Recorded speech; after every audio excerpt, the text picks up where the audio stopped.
Bonjour mes uniques, bonjour Germain. Salut Vanessa. Toujours un plaisir de se retrouver pour ces vidéos. Partagé. Yes. Alors Compostelle, pourquoi Compostelle? Bah, pourquoi Compostelle? Je crois que on cherche tous quelque part à évoluer. Je préfère ce mot évoluer, de changer. Après, chacun définit. Et c'est important d'y penser, évoluer dans sa vie sentimentale, je dirais dans sa vie professionnelle, dans sa vie relationnelle, dans la relation qu'on a avec soi. Exactement. On a tous des points de progression et on ne peut pas dire qu'on est arrivé et qu'on n'a plus rien à faire. Je crois que dans ce monde, On s'ennuierait, non, un peu. on se mentirait surtout. Ouais, on se mentirait à soi-même, on porterait un masque. Et on le fait d'ailleurs, on le fait tous, on porte tous un masque. Mais tu sais, j'aime bien cette notion d'évolution. Et j'aurais presque envie de te dire que parfois même, on a besoin d'involuer pour justement réévoluer vraiment derrière de la bonne façon. Et je trouve que Compostelle permet aussi ça. Mais surtout, ça permet une évolution rapide, en fait, une évolution un peu plus accélérée. Et c'est un petit peu une transformation dans le mouvement. Quand tu veux dire évoluer, désapprendre pour réapprendre, c'est ça ce que tu veux dire? Tout à fait, c'est ça. Oui, la différence qu'il y a, c'est qu'on le sait, dans notre système d'éducation, dans notre système de pensée, on va beaucoup dans la rationalité. D'ailleurs, on appelait ça la psychanalyse, on analyse. Et avec le temps, on a vu la limite de l'analyse. C'est bien d'analyser, mais à un moment, il faut peut-être passer à l'action. Ouais, non, mais analyser, on est toujours au cerveau gauche, comme on dit, dans le mental, alors que nous, on veut être dans l'émotion, parce que c'est l'émotion qui bloque. Souvent dans nos vies, à une peur principalement de changer. Je dirais que c'est quasiment à 95%, c'est toujours les émotions qui bloquent. Donc,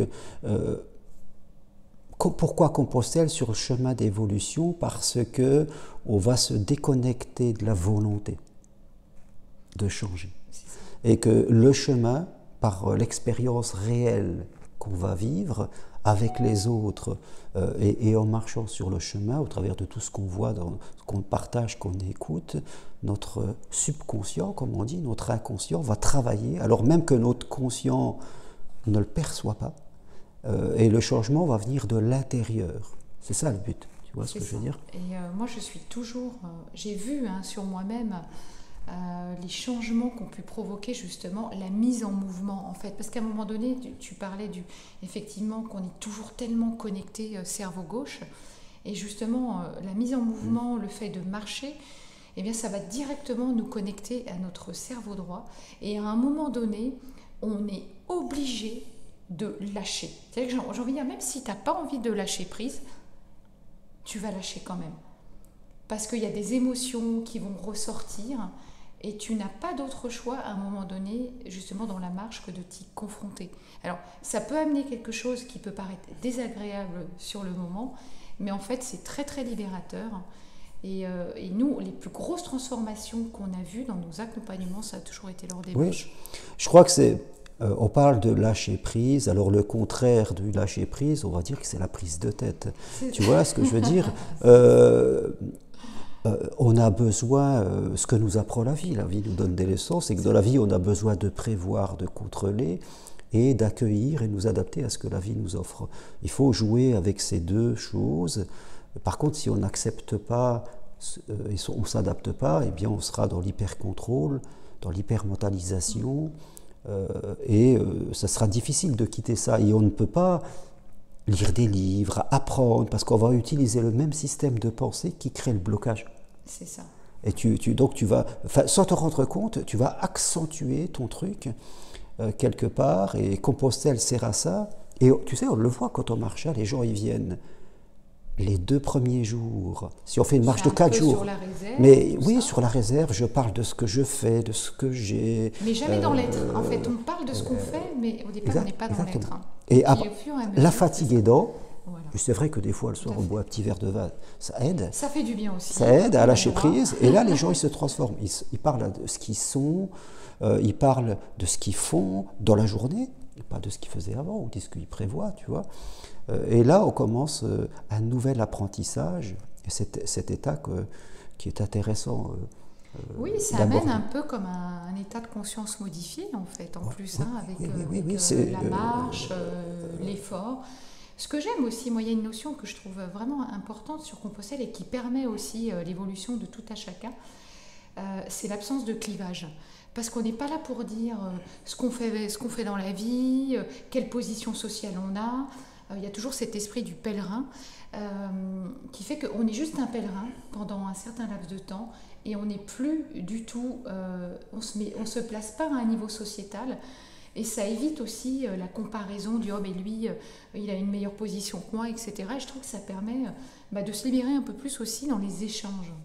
Oui, c'est pas facile parce que ce sont nos codes sociaux. Et au début, on parle de ce que l'on fait comme travail, les questions habituelles qu'on fait tous, de façon inconsciente. Ça nous permet de nous sentir acceptés par le groupe. C'est ça. Mais on ne peut pas passer 4 jours à ne parler que de ça, parce qu'on tomberait dans les mots. On évite un petit peu ces questions, on va plutôt demander à la personne qui tu es plutôt que ce que tu fais dans la vie.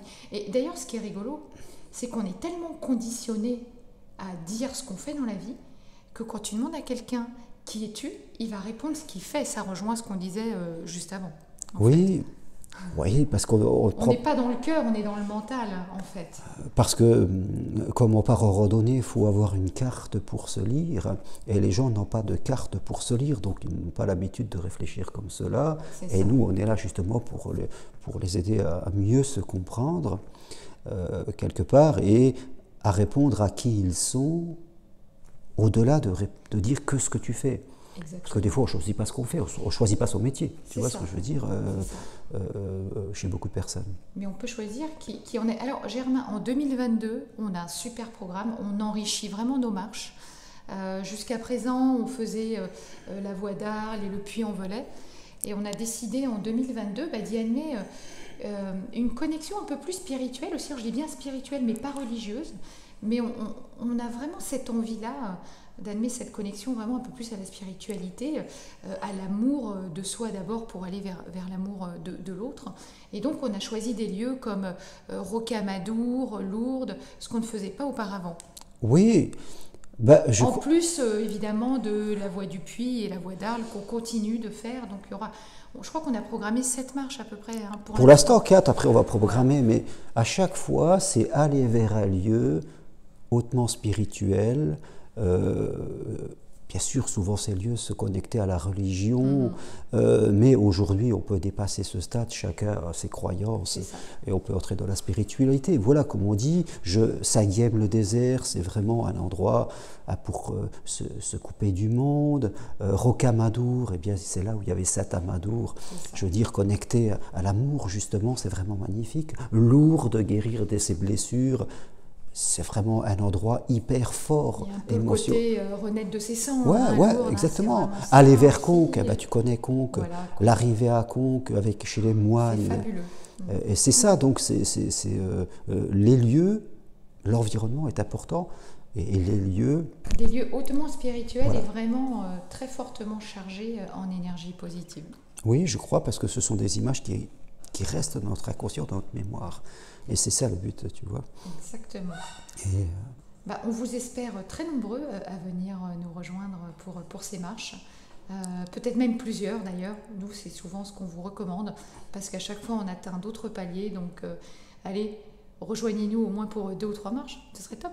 Oui, tout à fait. Comme tu dis, Vanessa, c'est vrai que c'est un parcours spirituel. C'est un vrai parcours. Chaque marche a son propre lieu, sa propre finalité. Sa propre énergie. Après, on peut en faire plusieurs et se décider que l'année 2022, ça sera l'année du changement. Tu vois ce que je veux dire ?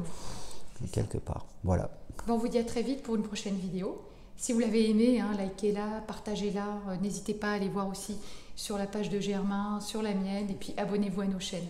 À très vite. Bye. Ciao. Merci.